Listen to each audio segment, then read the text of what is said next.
Dad,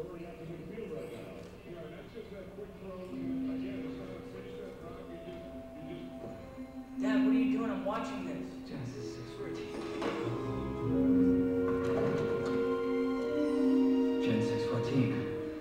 Joe, do we have a Bible anywhere?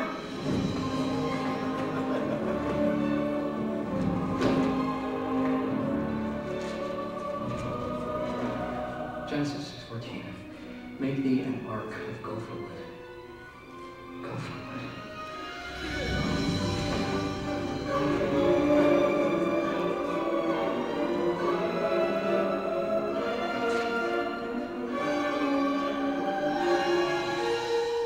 Gopher wood. Get it? God. Well, it's not really gopher wood. I just like the wordplay. No, it was pine and maple. It was clear cut from this valley to make room for all those houses. Excuse me, do I know you? Not as well as I'd like. I see you got my house phone here. That was you? You sent those? What are they for? Hey! Genesis chapter 6, verse 14. I want you to build an ark. You want me to build an ark? Yes. So that's why the tools and you are responsible for the wood? All right, well, let's just start over. Hello, I am Evan Baxter, born June 15th, 1962, 8 pounds, 11 ounces. Mother's Carol Ann Parker, father Eugene Evan Baxter. Ooh, you have internet access, very impressive. Do you also have cable? You're a clean freak. You care much too much about your outward appearance. Your left nipple was a quarter inch higher than your right nipple, and when you were a little boy, you were afraid of Gumby. Who are you? I'm God. You are God. Yes. And I want you, Evan Baxter, to build an ark. Okay, you know what? This conversation is a little thing I like to call over. But I gotta get going. Because, frankly, I have an ark to build. Busy, busy, busy, busy. Nice meeting you. Take care.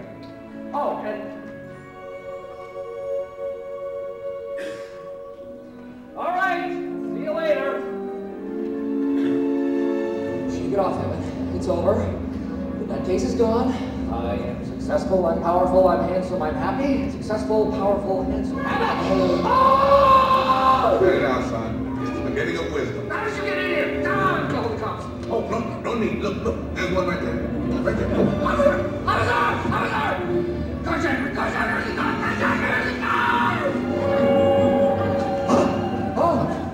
Oh! Careful pulling out. Pedestrian in the crosswalk.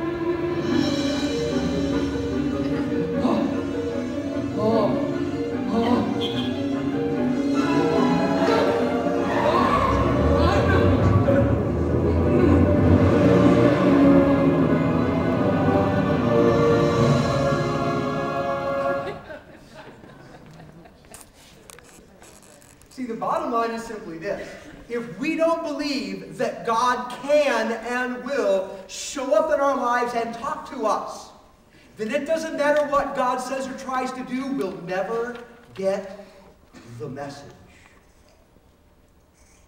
Do you believe that God really will speak to you? See, it turns out this is the very first step in positioning ourselves to hear God's voice. We must believe that God speaks, that He speaks today, that He'll speak to you. Now, He may not show up looking like Morgan Freeman, but that God still speaks. You know, thousands of years ago, there was a young boy whose story clearly illustrates that if we don't really believe or accept the fact that God could speak to us, that we're going to miss the message that God would like to share. That boy's name is Samuel. And in a book that bears his name, 1 Samuel, chapter 3, we find his story beginning to unfold, and it goes like this. It says, meanwhile, the boy Samuel was serving the Lord by assisting Eli. Now, in those days, messages from the Lord were very rare, and visions were quite uncommon. And one night, Eli, who was almost blind by now, had just gone to bed. The lamp of God had yet not gone out, and Samuel was sleeping in the tabernacle near the ark of God. Suddenly the Lord called out, "Samuel, Samuel!" "Yes," Samuel replied. "What is it?" He jumped up and ran to Eli. "Here I am. What do you want?" "I didn't call you," Eli replied. "Go back to bed." So Samuel did. Then the Lord called out again, "Samuel!" And Samuel jumped up and ran to Eli. "Here I am," he said. "What do you need?" "I didn't call you, my son," Eli said. "Go back to bed." Samuel did not yet know the Lord because he had never had a message from the Lord before. So now the Lord called a third time, and once more Samuel jumped up and ran to Eli. "Here I am," he said. "What is it you need?" Then Eli realized that it was the Lord who was calling the boy.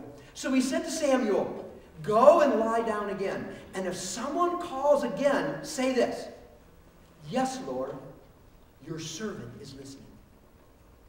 And the Lord came and called as before, "Samuel, Samuel." And Samuel replied, "Yes, your servant is listening."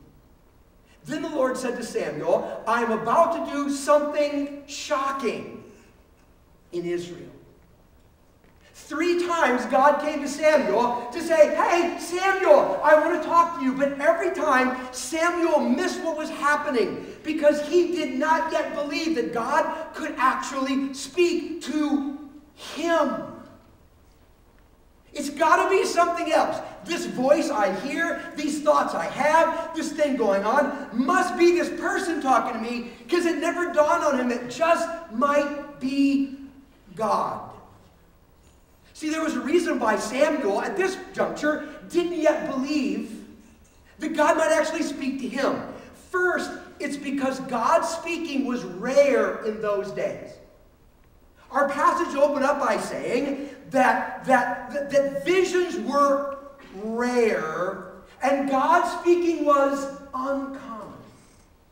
Historically, what had happened is the people of God had closed their ears to the Word of God, and as their hearts grew harder, God stopped talking so much. And he lived in a day where God talking was rare.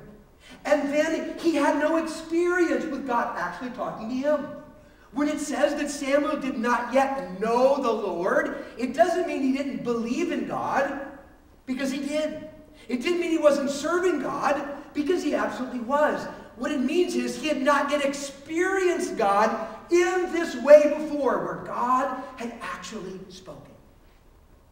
You know, I wonder, maybe we live in a day where God speaking is rarer than it used to be. And maybe we don't have much experience with actually hearing the voice of God. And so consequently, we've kind of settled, even if not intellectually, somehow in our spirit and attitudes, into thinking God doesn't really speak to me. But if we want to position ourselves to hear God's voice and be led by His Spirit, it begins by choosing to believe He still talks, and He wants to talk to me. Now, it turns out this story of Samuel, this boy, is chock full of insight into how to position ourselves to really hear the voice of God.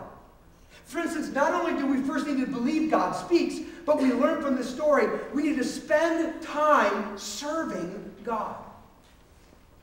See, God chose to speak to someone who had dedicated their life to serving Him.